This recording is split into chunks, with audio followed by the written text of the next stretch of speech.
Good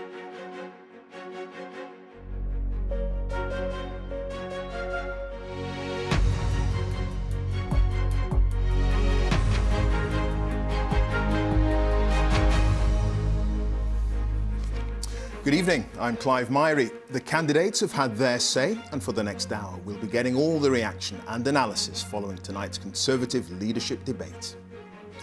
And then there were five. They're all vying to be the next UK's Prime Minister and jousted on tax policy, public services and, of course, Brexit. And exactly when will the UK leave the EU? I think that October the 31st is eminently feasible. No, that's not a guarantee. I'm Vicky Young at Broadcasting House. I'll be asking the candidates and their teams how they think they've performed. Watching too some of the crucial Conservative Party members who will ultimately have the last word on who will eventually move into number 10. I'm Annita McVeigh at Sale Conservative Club in Greater Manchester. I'll be asking the people here if they liked what they've just heard in the debate. And we'll hear from some of the members of the public who put their queries to the candidates. Did they feel their questions were properly answered?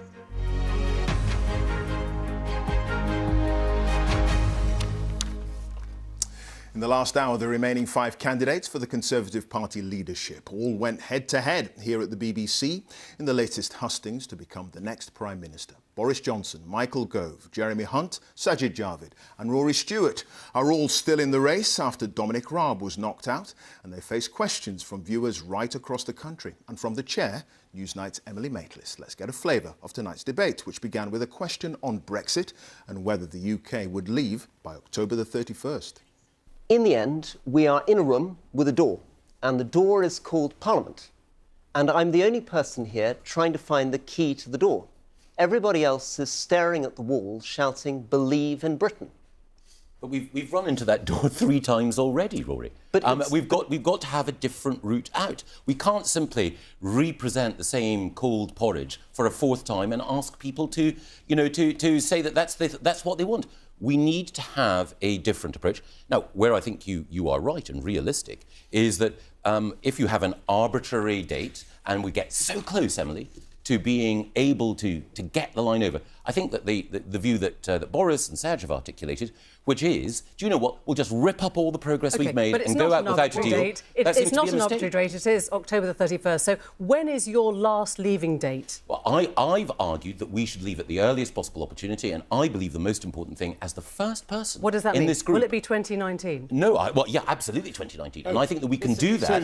I think we can do that because we can make progress and we can ensure that we're in a position to leave. But the worry I have about Boris's position, we fought together on the Leave campaign. Boris joined me on that campaign, so we both believe it in our heart. But my worry is that, Boris, if we got to October the 31st and we were so close to getting that deal over the line, would you at that point say, Michael, we're almost there. I share Michael's. October the 31st. Can you give me that guarantee?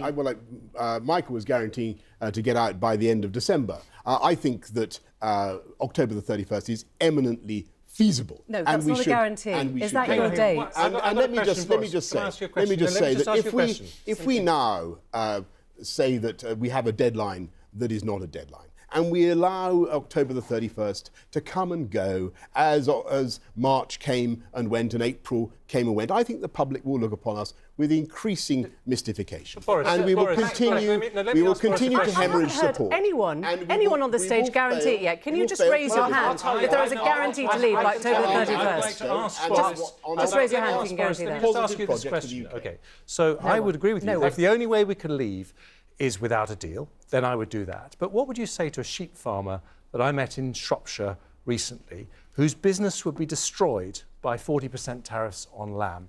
Now, if you were just before the 31st of October and there was a deal in sight, but you gave up and you said, no, this is a hard deadline, we're out, he would look at you and he'd say, Boris, you've got your dream, you went to number 10, but you've destroyed my dream, which is a family business. Of course, and nobody, Jeremy, wants a no deal, a disorderly no deal of that kind. But it is important to prepare for no deal. I congratulate what you and Michael and others have done to prepare for no deal. I think actually, Emily, there's a wide measure of consensus that we must get out on October the 31st. We must prepare for no deal. How? And that is the way. Yes. That is the way that we will get the deal that we need. And the way to come out is not with a disorderly Brexit, but with what everybody understands, taking the solution of the Irish border issues, putting that into the implementation period after we have come out. There is no solution without the backstop. Of course, no, that's not true at all. Everybody understands the solutions. You do need to have a deadline. You absolutely need to have a deadline, because without that, you won't focus minds. I mean, anyone who's negotiated anything, they know you need to have a deadline. Okay. And in terms of what we can get through that door, as Rory called it, what we can get through the door is what's already gone through the door, which is the withdrawal agreement with a change to the backstop. This is the only credible plan, and it can be done. Brexit, the big talking point this evening. Let's go straight to our chief political correspondent, Vicky Young, who's here at the BBC where the debate took place. Vicky. That's right, and all the teams had their supporters here watching what was going on and willing to give their assessment. I'm joined now by Nicky Morgan, who is backing Michael Gove. What did you make of the performance generally about Brexit? I'm still not entirely clear what each candidate wants out of all of this. There's a lot of discussion about when we leave the EU, but not much detail about how. What is Michael Gove's position on that? Well, actually, I think Michael was the one person who cut through the noise of the contenders and actually set out a very clear three-point plan, obviously restoring power sharing to Northern Ireland, putting a full stop on the backstop, as he says, and making sure that actually there is a deal that can be delivered and voted on and approved by the House of Commons. Everybody else is that there was a lot of noise, and I think that he had some serious answers to serious questions. But he's still going to have the same problem that Theresa May had. It's a hung parliament. Not everyone is across that agreement, and there's no guarantee that the EU are going to agree to any changes to the backstop. Well, of course, there's obviously no guarantees, but actually having a serious plan and actually really taking personal charge, as Michael has committed to do, of restoring power, the devolved assembly in Northern Ireland is incredibly important. He talked about his links with the Irish government, with politicians in Northern Ireland as well, and I think that was very much a missing part, and it's not possible to solve this. He committed obviously to protecting the peace process under the Good Friday agreement as well. But it was just very noticeable that in the debate there was a lot of noise from other contenders. It was Michael who actually had the space to set out what he wanted to do about this. But he can't guarantee we leave at the end of October. He couldn't really say when. He suggested maybe by the end of the year, but he can't guarantee that, can he? And we heard from some of the questioners, some of them who have basically defected to the Brexit Party because they want a clear answer on that. But we also heard from people who potentially had left the Conservative Party, weren't voting for it because they were more tempted by other opposition parties. We also heard from a questioner who asked about her husband's business in the event of a no deal. And that's why I think Michael is absolutely right to say, yes, if we can leave by the 31st of October, that's all well and good. That's what he'd like to do. But if we're a couple of weeks or days away from getting the I's dotted and the T's crossed and the agreement across the line, then why would you not take that time to make sure that you had an orderly Brexit? But what if we're not near a deal, and what if he does have to take us to a no-deal Brexit? There wasn't much clarification from anybody about what that means for people, or for that lady talking about her husband worried about his job. Well, Michael, of course, having been DEFRA Secretary, Environment Secretary, has got one of the departments that is most exposed, most needs to prepare for a no-deal Brexit. And so he is absolutely committed and has done that, has overseen that work as Secretary of State. So he knows what a no-deal Brexit can mean. That's why he absolutely doesn't want it to happen. Of course, you can't compel two parties to agree. And the other thing that came out very strongly was that we need to deliver Brexit. People voted for this, and it's going to be very difficult to move on to the other issues, which again people rightly raised this evening, until we have delivered Brexit. Okay, Nicky Morgan, thank you very much indeed. So that's the view there from Team Gove. Now, he added a few of those votes today. Not very many, though. They'll be a bit worried, I think, about whether there is momentum behind his campaign. Sure, and some perhaps worried about Mr Hunt as well. I mean, he increased the number of MPs he had backing him, but only by a small amount too. Is there concern, perhaps, that the second place, everyone's assuming Boris Johnson will take first, the second place might be slipping? Yeah, I mean, there is definitely the sense, of course, that Boris Johnson will make it through to the final two, and it is a matter, I would say, of the others scrapping to be in second place to go up against him. Now, as you say, Jeremy Hunt was a good second last time round, but again, I think there will be some people saying they would have expected him maybe to add more support to those people that he had previously. Some, his critics, saying that his campaign has been a little bit too lacklustre. I'm sure the person who's with me now will dispute that, Amber Rudd.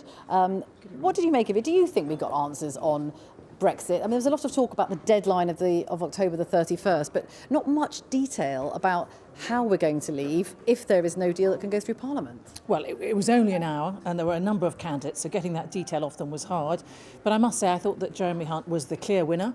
I thought he got the right balance between facing up to the difficult task ahead and wanting to protect people's jobs. I mean, the question he asked Boris about the Shropshire farmer, that Boris was going to get his dream potentially of getting into number 10, but was he going to protect people's interests? I thought that was absolutely the core of what people are trying to consider when they deliver on Brexit. But would Jeremy Hunt consider a no-deal Brexit? Yes, I think he absolutely would. That's not something you want, It's not something I want at all. I've been very frank about that. But I'm putting my trust in Jeremy because I believe he has the right experience, the right skills and the right commitment to be able to deliver on getting a deal. A lot of what we heard tonight was about different people's views to how they can be the one to negotiate an improvement with the European Union and be able to negotiate support in Parliament.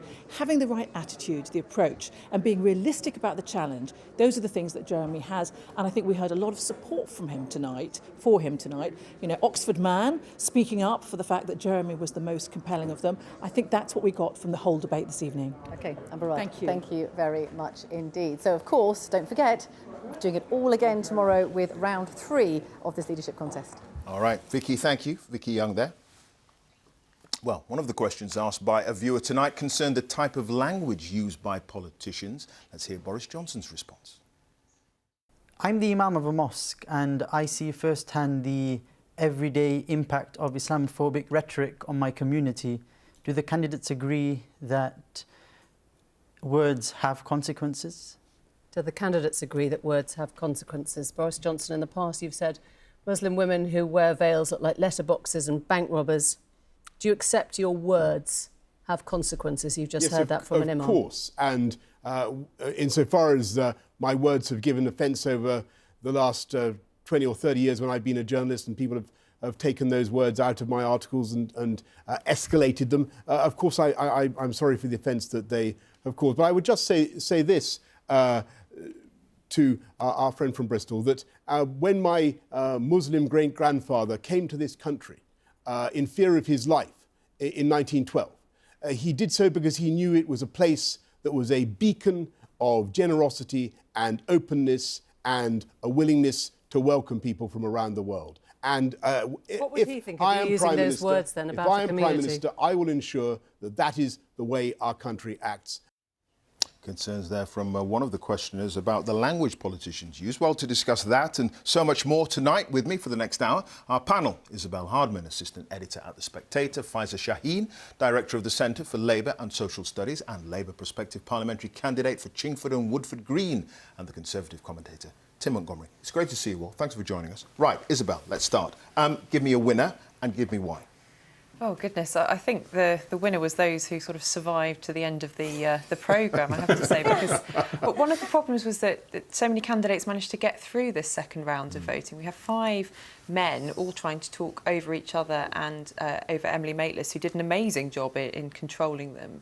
But we didn't. I don't think we got very much clarity from them, particularly on Brexit, because it was a sort of, well, it wasn't tennis because there were so many of them playing. They were all sort of batting answers and retorts between one another. I actually think the most interesting round was on tax and spending, where we did get some clarity from each of the candidates. But certainly on Brexit, I mean, at the end of those questions, I think both of the questioners went away completely befuddled by what they'd heard. Sure, Faiz. I mean, Brexit is the dominant issue.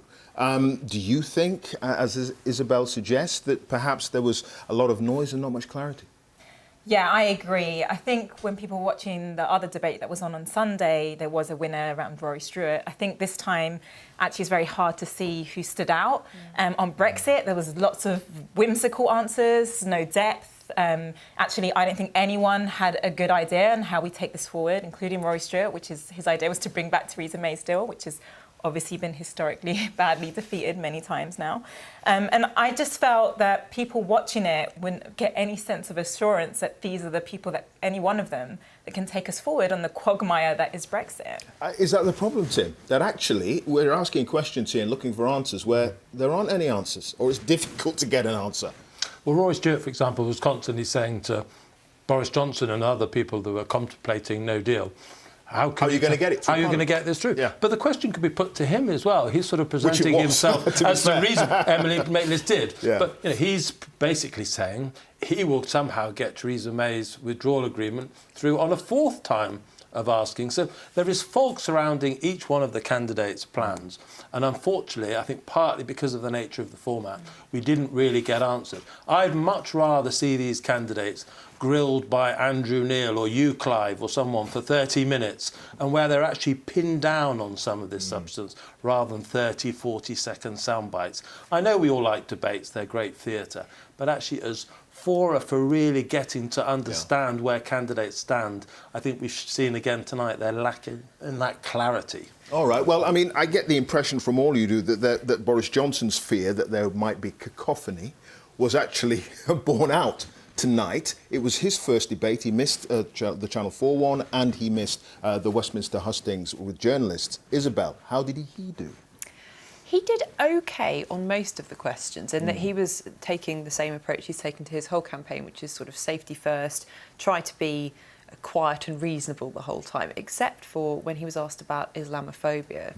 I thought his answers on that and on the way he handled the Nazanin Zaghari Radcliffe case were really bad, actually. I'm surprised that he wasn't better prepared for them. He almost seemed nonplussed by them. And you'd think that given they are weaknesses that everyone highlights sort of on the hour about him, he started by talking about how people had taken his words from his columns and escalated them, and was trying to suggest that he'd offended people well while writing as a journalist. Well, actually, his comments about the burqa were made when he was a politician, and he could actually have defended his column, because in his column, as well as making those really horrible remarks about what women who wear burqas look like, he was actually trying to defend the concept of freedom as well, and he didn't do any of that then. And then he ended up rambling about how his great-grandfather would have been proud of him, which I don't think anyone apart from, well, possibly not even people in his family really care about. But it is a sticky wicket for him, isn't it? And maybe it's difficult to defend those words, and maybe he's having that trouble himself. Well, the truth is he's not playing to the crowd as in the general public or to me or you. He's playing to the Conservative membership. Now, we know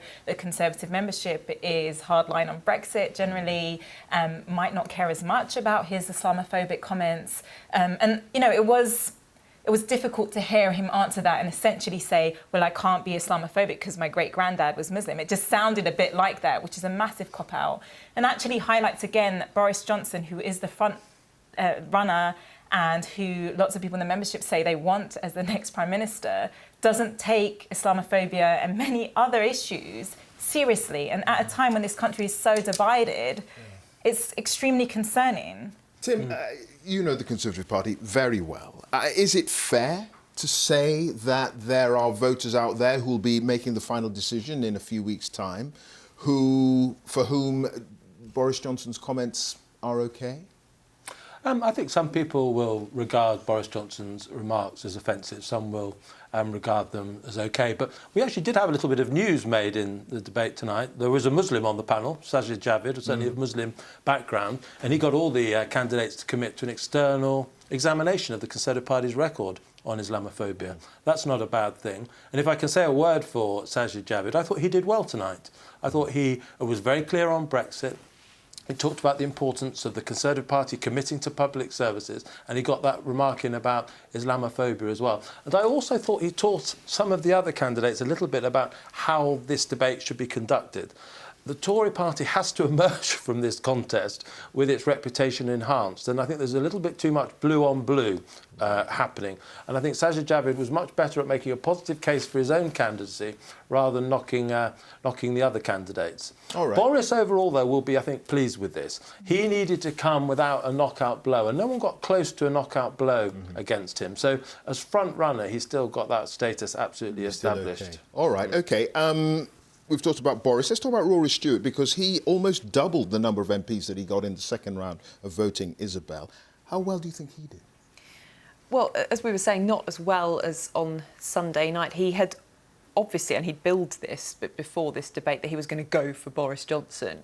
And he did. And I think that made him come across as a bit more macho, to use the criticism that he'd actually used of the other candidates. Which is not what he was looking for, I suppose. And none of us really knew where he was going when he took off his tie. That was where was this going to go by the end of the hour? Yeah, it was very early when he removed it and put it on the table. Yeah, but yes, I think he obviously struck a stronger contrast with Boris Johnson than any of the other candidates, and does underline the criticism of Michael Gove, for instance, that letting Rory Stewart into the final two will polarise the Conservative Party. Some people might think that's a good thing because it'll be a real battle of ideas rather than Boris Johnson knocking down someone who's sort of a bit Boris-light.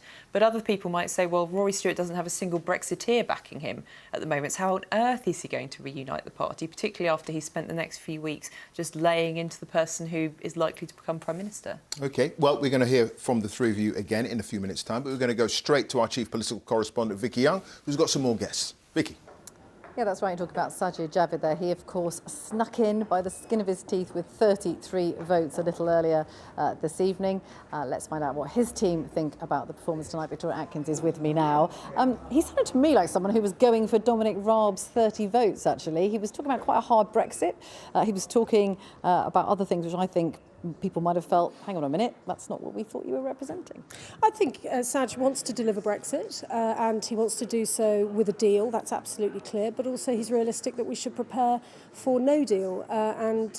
In terms of going for other people's votes, I think tonight has shown a win is a win, and it's all to play for now. Tomorrow, colleagues will be thinking about how the debate went and who did well. And I think the standout factor from this debate is that in a time where the country is disagreeing, there's a certain amount of anger, Saj cut through all that and got a bit of unity amongst the candidates on several occasions. We're just doing the count to find out how many times the other candidates said they agreed with Saj. There was a question about tax cuts, actually, which is, as we know, traditionally something that Conservative Party members like the idea of. He actually talked much more about public services, didn't he? Now, that was interesting, and maybe it's not what Conservative Party members want.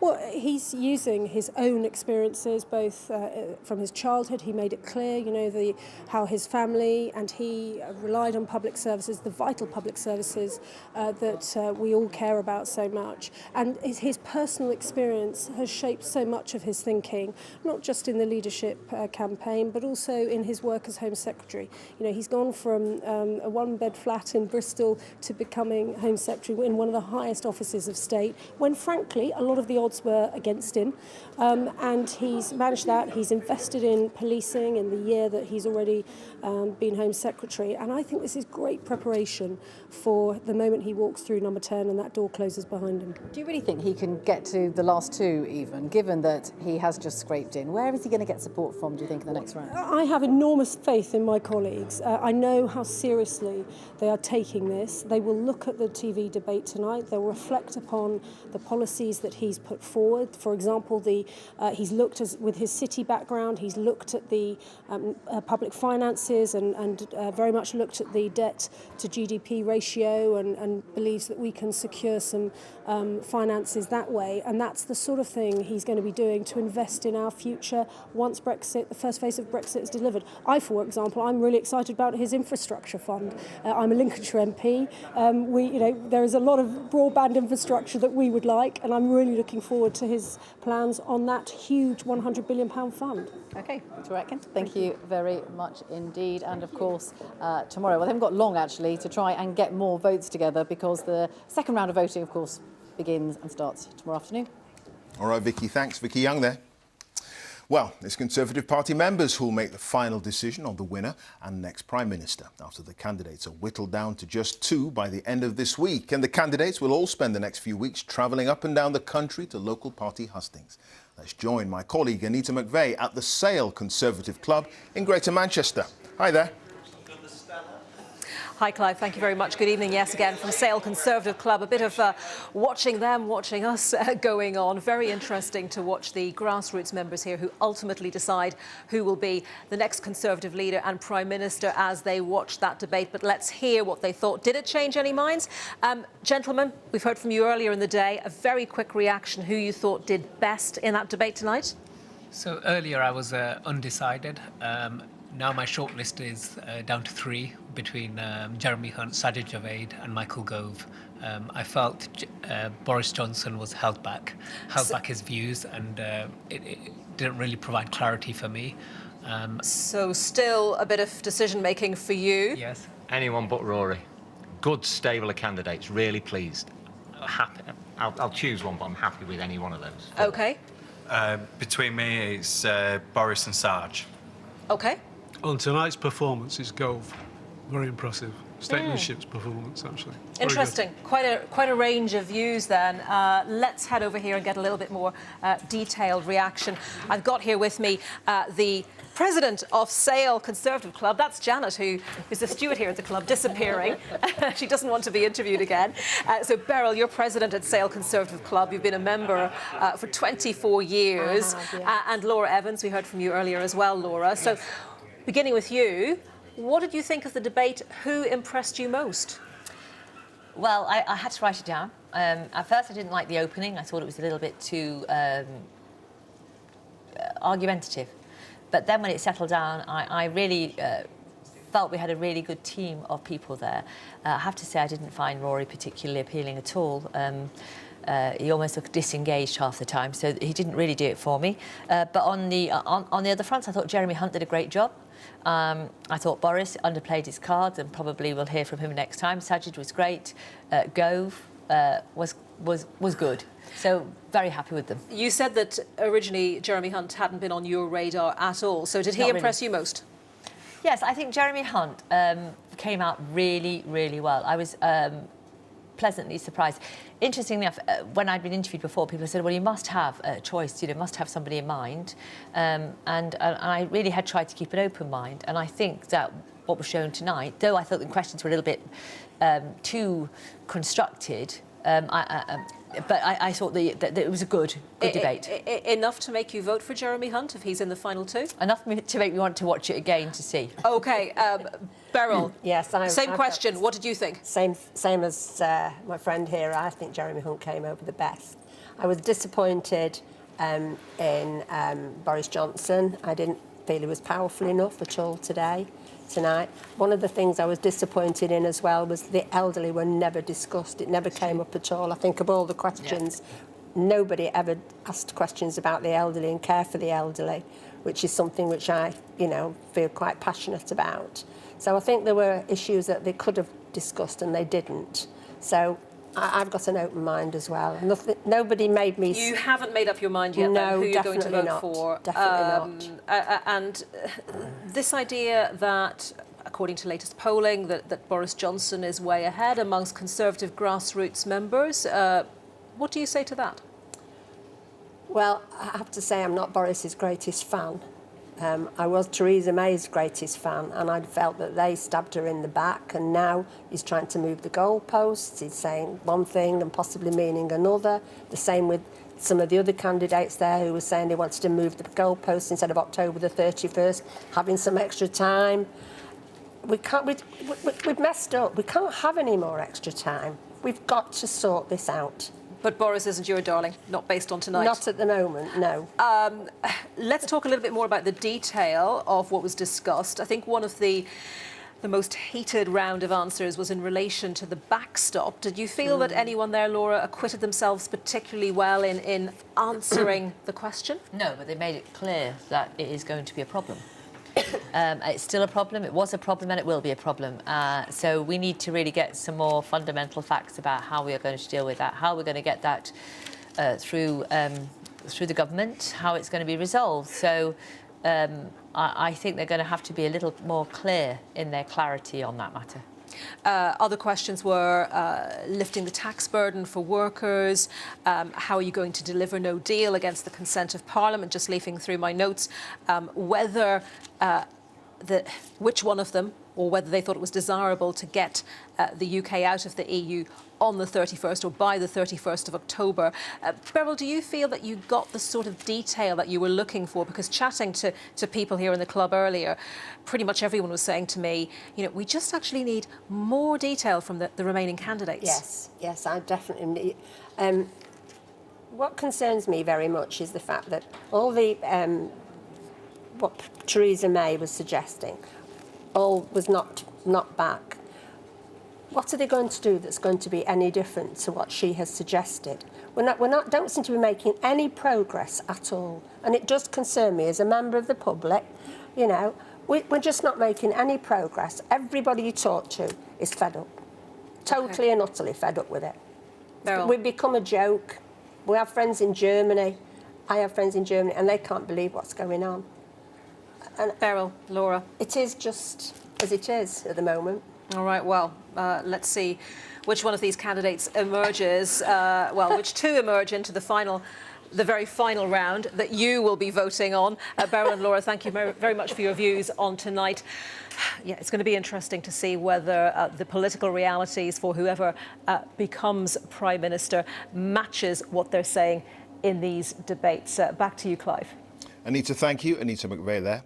In Sale. Well, the winner will be announced by the end of July, and with me are two people who've worked for Theresa May. Katie Perrier is the former Director of Communications at Number 10, and Chris Wilkins is a former Head of Strategy at Downing Street. It's good to see you both. Thanks for being with us. We just heard those Conservative Party members there seem to be giving the nod to Mr Hunt and Mr Gove as the winners tonight. Would you agree with that? I don't think there are any particular winners tonight. In fact, watching this in the studio, I'm surprised Clive didn't supply me with booze, because it would have been a lot more enjoyable. There's vodka in there. It was incredibly depressing, actually. I thought the only winner tonight is probably Jeremy Corbyn, sitting back and pouring himself a nice drink, because watching this all unfold, I don't think that sect did them any good, really. I don't think the format worked for anybody. Too many candidates. It's very noisy, all talking over each other a lot of the times. I don't think it displayed a Conservative Party in its best light. Yeah. In fact, I'm not sure there are any new votes won tonight.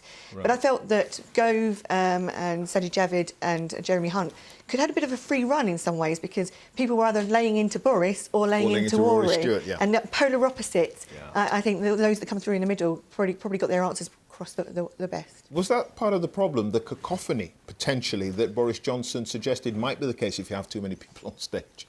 Yeah, I think he was proven right in that sense, wasn't he? It was difficult at times to hear what was going on. It was difficult to hear some of the answers, and I mean, Maitlis did a good job of trying to keep it under control. But people clearly came in with game plans to this, and one of the, I think, most obvious game plans was to really target Rory Stewart tonight. I don't think he had a great evening. The format didn't work terribly well for him, and it was clear that the other candidates have been rattled by his momentum, because they really did go after him. And as Katie says, they also sort of turned their fire on Boris Johnson a little bit, and the other three were sort of given not so much a sort of free rein, but actually nobody really targeted them for their answers. So, ultimately, I think it probably Boris was proven right in terms of the format, but it probably worked for him, because nobody really held him to account. Indeed, Katie. There is a problem, though, for the leading four candidates, if we leave Rory Stewart out of it for the moment, in that they still cannot explain how they're going to get the key to get through that door that is Parliament, to get a no deal if that ends up being what we have to do. Indeed, and Rory Stewart is the one that's trying to say, I'm being honest with voters at home in saying that we don't think we can get much more out of the European partners than what we've got right now, and so how do we work with that? And other candidates are saying, no, there's a fresh look at this, we want to go back and in some ways start again, or there's lots of answers around Northern Ireland. I felt Michael Gove was very good on Northern Ireland in his particular answers, that he really showed that he understood Northern Ireland, said he worked there before, and talked about lots of politicians that he talks to on a regular basis. So lots of answers around Brexit, but no real clarity as to how everybody will tackle it in order to get us past that October 31st deadline. And indeed, people were being asked to volunteer to guarantee that deadline, and not everybody was quick to rush to put their hand up. Indeed. We have another round of voting tomorrow. Rory Stewart almost doubled the number of MPs that he managed to get, Chris, in the second round of voting. Does it feel to you after tonight that he's probably hit the buffers now?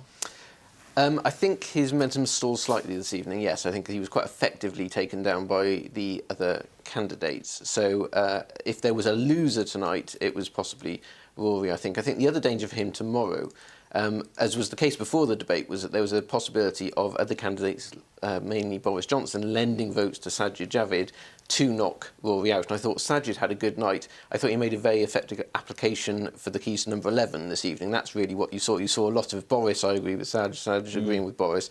Sajid was clearly, I think, this evening saying, I want to be your Chancellor, Boris. I think he did a good job of that, and that makes it more likely that tomorrow votes might be lent to him, because they're still ultimately worried about Rory going through, so that I think tactical voting will knock him out. All right, OK. Chris Wilkins, Katie Perry, it's good to have your perspective. Thanks for joining us. Thank you. Now, let's go back to our chief political correspondent, Vicky Young, who's in another part of the BBC, and she's got some guests for us. Yeah, of course, everyone was very keen to hear from Boris Johnson. He didn't take part in that Channel 4 debate earlier this week. He has, of course, done hustings with MPs, a lot of them behind the scenes, but this was his moment to explain some of his policies. Matt Hancock, the Health Secretary, who is supporting Boris Johnson, is with me now. There were a lot of questions about Brexit, as you would expect. There was a lot of talk about the deadline of October the 31st. It seemed that that is a clear deadline for Boris Johnson. But the type of Brexit, he still talks about nobody wanting a disorderly no deal. Is he talking about a managed no deal? Because that still is unclear. Of course, nobody wants a disorderly no deal, but the best way to deliver Brexit is with a deal by the 31st of October. I think Boris Johnson is best placed to deliver that, and that is one of the reasons that I'm backing him. But he was also absolutely clear that we need to deliver Brexit on the 31st of October. But is he talking about something completely different to the withdrawal agreement? Well, in order to get a deal, clearly we're going to have a different deal to the one that Theresa May proposed, because that has failed in Parliament several times. And I've made the case repeatedly for that in the past, and that is what we need to do. We need to have a different deal that Parliament can support, that allows us then to get into a free trading relationship, both with our European neighbours and also around the world. That is the goal, and I thought Boris was crystal clear about the need to deliver Brexit tonight. And how does he think he can achieve that, given that Theresa May wasn't able to do that? Well, by changing the deal. I mean, that's absolutely... Changing the backstop, presumably? Well, we absolutely need to have a negotiation with the European Union on changing the deal that has failed several times. And I strongly agree with Boris on that. And I think he has the ability to unite the Conservative Party. And I think, we saw tonight that unity is needed in the Conservative Party. Boris has brought together MPs from right across the party. Damien Green and Rob Buckland, typically seen as on the pro-European end of the party, Jacob Rees-Mogg and Marc-Francois at the other end. That's because they think they can influence him, don't they? And not all of them are going to be able to. No, it's because he is a unifier. He brings people together. His personality helps bring people together, and that is important in a leader, it's important in a Prime Minister, and it's one of the reasons that I'm backing Boris Johnson, because he has the best, he will be the best, he is the best at unifying the Conservative Party, which we absolutely need to do. I mean, some people think he is a divisive character. He had a difficult question about his comments about women wearing veils, Muslim women wearing veils, saying they look like letterboxes. I mean, his answer to that seemed to be, I had a distant relative who was a Muslim, therefore it was fine for me to say that. I mean, that wasn't a great answer. No, he apologised for any offence that was caused, and I'm not going to condone some of the flowery language that Boris has used in the past. Some would say it's offensive, not flowery. Well, and where offence was caused, then he's apologised for that. But crucially, I thought there was a really electric moment, actually, when he talked about his great-grandfather, when he talked about his Muslim immigrant, his great-grandfather, who then came here to this country as a refugee and made a life for himself. I thought that was a real standout moment of the evening, actually. And I think that what matters is having somebody who can bring the Conservative Party together, who can deliver Brexit, and then help this country move forward with optimism and enthusiasm. I thought the other moments, when he's talking about the living wage and what he did in London as mayor on the living wage, about the focus on education, I think these are really important areas that we've got to deliver Brexit so we can get on to delivering things like that. OK, Matt Hancock, thank you very much indeed. So that's the view there from Team Boris Johnson. Of course, he is way out in front when it comes to endorsements from MPs. Yeah, Matt Hancock seeming pretty happy there with his man's performance. But what about the backers of Rory Stewart tonight? How do you think they're feeling? Well, they were absolutely delighted when the result came through, obviously, because he had gained more votes than anybody else, and there had been speculation that he wasn't going to get close to that magic number of 33. He did way better than that. Let's speak to David Cork, who is supporting Rory Stewart. Have we had peak Rory, do you think? Oh, no, I don't think so.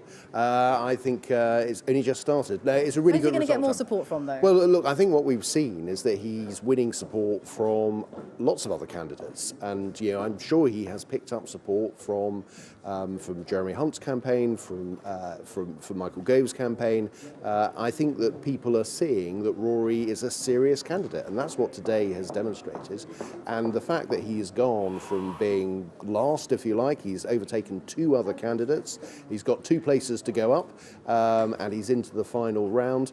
So I think, look, he is a strong, credible, serious candidate, and I think there are more and more members of Parliament that are looking at Rory and saying, actually, he is the person that we want to put through in the final round. The best person to take on Boris Johnson. But he's not a unifier in the sense that his support is all coming from one wing of the party, isn't it, when it comes to Brexit? Well, look, he's someone who wants to deliver Brexit. He's committed to delivering Brexit, and he's got a more credible plan than I think his opponents in terms of delivering Brexit. Well, it seems to be Theresa May's plan, which didn't work. Well, look, the idea that we can go to the European Union and somehow, because someone else asks, that there's a new Prime Minister, a new face on the other side of the table, we're suddenly going to get a different deal. There's no reason why we should believe that. And the idea that the threat of no deal is credible when Parliament won't support that. So the idea that, we heard from some of the candidates that we should leave at the end of October. Nobody explained how. I mean, it was one of the frustrations of the debate, as Rory kept pressing them. The question, the members of the public were pressing candidates. Emily Maitlis was pressing candidates, but none of them could explain how they would leave on the 31st of October. And so in terms of, we have a deal that has been agreed with the European Union. We've got to be better at communicating that with both our own colleagues and those on the other side of the House. And since we last voted on that, we've had the European parliamentary elections, which has demonstrated the frustration and anger that is out there about not having resolved this matter. So I think that's got to be the next way forward. And Rory Stewart is the only one who is making that case, instead of making undeliverable promises about getting a new deal or about delivering no deal. OK, David Cork, thank you very much indeed. So Rory Stewart's role in all of this really has to be to been telling them some home truths. Now the question is whether Tory MPs want to hear them or not. All right, we'll find out. Vicky, thank you. Vicky Young there. Well, during tonight's studio debate, there were questions put to the candidates from members of the public, and we can hear from 2 of them now. With me is Mark Nolan from Belfast, and I'm also joined by James Pembridge from Oxford. Gents, it's good to see you both. Thanks for being with us. First, let's go to Mark in Belfast. This is the question he put to the leadership candidates in the debate. Good evening, gentlemen.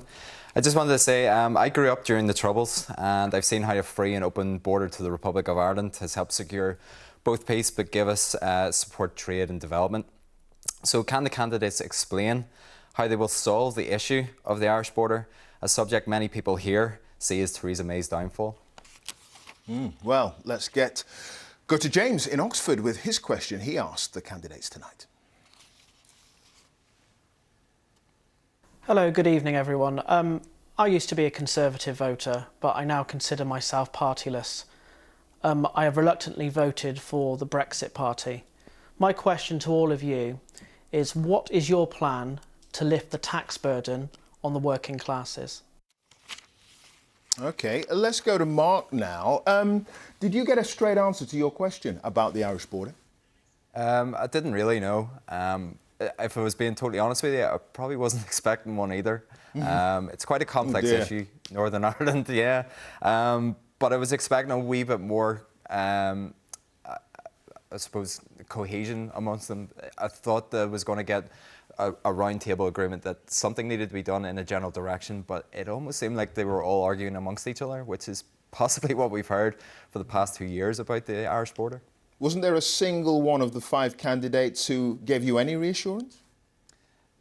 Before I came on this evening, Rory probably stood out the most, as although Theresa May's plan is obviously flawed, at least he had something in his hand coming in saying, this is what I believe in, and we've got to get this through.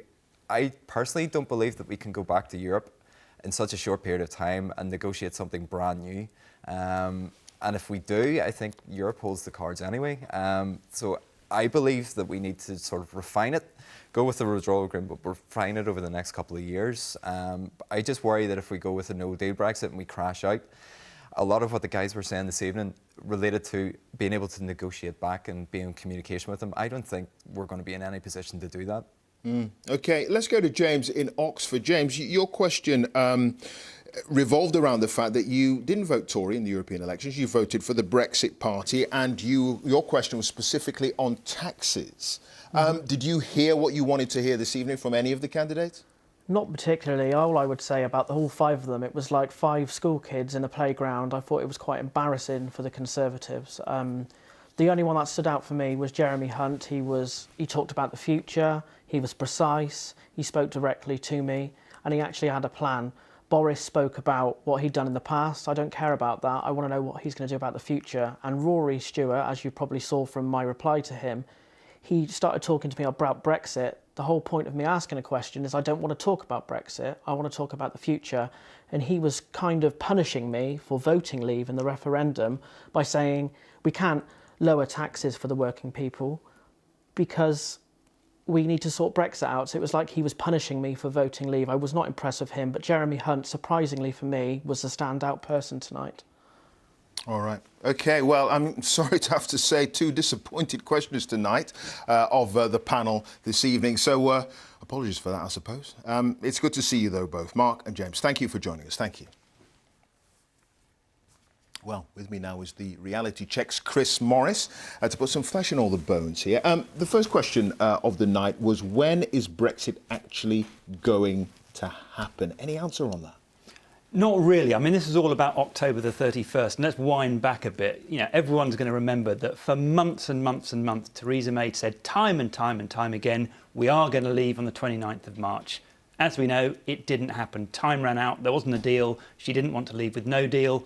And so we moved on to the next deadline, October the 31st. Now, is it feasible is one of the questions. Can we actually get everything done in time to get some sort of deal in place, or to leave with no deal and prepare for that? Let's have a listen to what Sajid Javid said about what he thinks could happen by October 31st. It is fundamental that it has to be by October the 31st. And I do respectfully disagree with Jeremy and Michael on this, because we've got to learn from our mistakes. One of the mistakes we've made so far is by having this sort of flexible deadline. If you don't have a deadline, you do not concentrate minds, and that also includes the minds of our European friends. So we have to set the date. OK, we have to stick to it. So he thinks it can be done by October 31st. Boris Johnson also said it's eminently feasible. Michael Gove and Jeremy Hunt saying, look, if we need a little bit more time, then we should take that time. Rory Stewart saying it's not going to happen by the 31st of October. The problem is time is already starting to run out. We know there's not going to be a Prime Minister until the end of July. Then there will be a holiday period. Certainly the European institutions are on holiday. You come back in September. There's the party conferences when Parliament is once again in recess. And all of a sudden, it's already October. And don't forget, not only would you have to try and negotiate something, you would then have to ratify something and legislate for it. So the chances of getting a deal done by the 31st of October really do look pretty slim. So we come back to this question to all the candidates: are you prepared to take this country out of the EU with no deal at the end of October? And Emily Maitlis didn't seem to think she had a particularly clear answer on that. All right, OK. Well, I can tell you that some other viewers didn't either. Mark Nolan, he posed a question tonight about the Irish border. We just heard from him. He wasn't happy with the response. As we've known for months, that issue continues to be one of the main sticking points. What solutions did the candidates come up with, do you think? I don't think they did, really, and that is the problem. The Irish border question has bedevilled this from the beginning, because it means is that you're asking to do three things. You're asking to keep the union of the United Kingdom together, you're asking to protect the sanctity of the EU's single market, and you're trying to keep the border between the two of them as open as it is now under all circumstances. That's a really difficult thing to do. There have been all sorts of potential solutions put forward. Let's have a listen to what, briefly, Boris Johnson and then Jeremy Hunt said they thought could happen. There will be no tariffs and there will be no quotas. There'll be no tariffs. Because what we want to do is to get a standstill in our current arrangements under GATT 24 or whatever it happens to be until such time as we have negotiated the FTA. And it's in the context of that free trade agreement. So we have to find a way of showing that we can keep that border open, keep what we call a soft border, and I think through technology we can do that, but we have to do that in a way that doesn't trap us in the customs union. So a couple of problems there. Boris Johnson talking about Article 24 of GATT, which is a way that you... Well, I'll tell you what it does. It means that you can continue to trade tariff-free. The problem with it is you need two sides to agree to that. So if you're going to leave with no deal, there is no deal. So you wouldn't be able to use Article 24 of GATT to keep that tariff-free trade in those circumstances. Jeremy Hunt talked about using technology, and people have said that a lot, but at the moment the EU is saying very clear there is no technology anywhere in the world on any border that would keep this border as open as it is now. All right, OK. Many more questions, Chris. Thanks. Chris Morris there from the Reality Check team. Now, let's go back to Annita in Sale. Thank you, Clive. And I've got with me here two people who've been with us really since early evening. So thank you very much to Stephen Cox and Rania El-Zaini. It'll be great now to get your reaction now that we've seen the debate and compare it to what you were feeling beforehand. Stephen, let's begin with you. Well, I think it was a great debate. I think there was some interesting things that evolved through the session. And whereas I started off it was supporting Rory, I think at the end the best candidate was Gove because he provided a detailed plan for Brexit and what's going to happen after that. And Rania, what about you? Earlier on you were talking about liking Boris Johnson and Rory Stewart, even though they're quite far apart in terms of the range of candidates. Are you still of the same mind? Well, I think that, first of all, the session as a whole, I think it's really hard in the hour that we got to get the clarity that I was looking for myself. But surprisingly, I found that Boris and Rory were the most disappointing. I think that Boris held back. And Rory, I don't know, I think I've sort of stepped away from that idea of voting for him now. Why, specifically? I just don't think he believes in Brexit the same way as the other ones do, and I think that the other four candidates that I'd be happy with as Prime Minister, but I don't see Rory. Maybe past Brexit. Who performed best, in your opinion? Gove and Sajid Javid, which is surprising considering he got so little votes. He just nudged in to this debate, didn't he, with 33 votes? He came out with a lot more personality, I think, and I think the fight is on now. I think that maybe you'll see his popularity surge a little bit more tomorrow. Looking at my notes here on the questions they were asked, I mean, one of the first questions was, indeed the first question, I think, of the entire debate was, whether they would take the UK out of the EU on the 31st of October. Do you think that is an absolute red line, an absolute essential? I think for a lot of... someone who voted Remain. Well, there's a lot of Conservative members think that, and with the results that came through on the European elections, there's a lot of the UK population think that as well. So I think one has to respect the votes of the general public as well in this. And there was two candidates that were very pro-Brexit, and the other candidates weren't exactly clear on the timescales of Brexit. So I think on the next debate, that detail needs to come out. OK, so a little bit of convincing to be done in both your cases. Stephen and Rania, thank you both very much. And Clive, back to you from Sale. All right, Annita, thank you. With me again, Isabel Hardman, Faiza Shaheen and Tim Montgomery. Isabel, another round of voting tomorrow. Who's going to be in, who's going to be out? I think Sajid Javid is at real risk of dropping out tomorrow. I think he was, one of your previous guests actually was saying that he seemed to be pitching for the job of Chancellor this evening, so perhaps he's sort of preparing his exit strategy. It's not really clear who he would take votes from.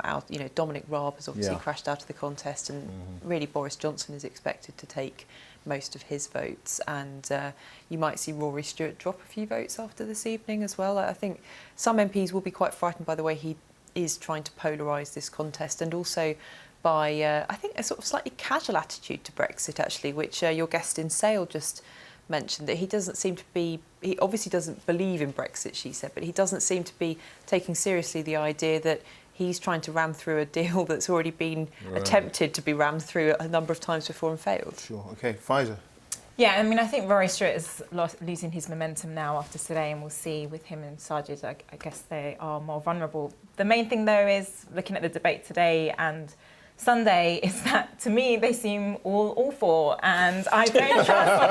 I wonder why, being a prospective Labour Party candidate. But honestly, I mean, which one of them, you know, watching this, do I have any trust in delivering Brexit, let alone all of the other issues around social care and austerity, completely out of touch on the impacts of the cuts?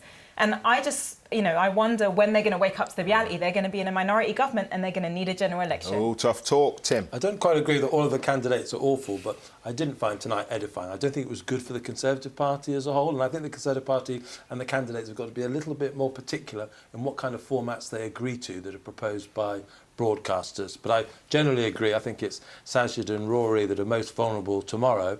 But fundamentally, I don't think we've changed from my expectation. This could be a Boris Hunt final. All right. OK. Tim, Pfizer, Isabel, you're going to be back for the papers later on.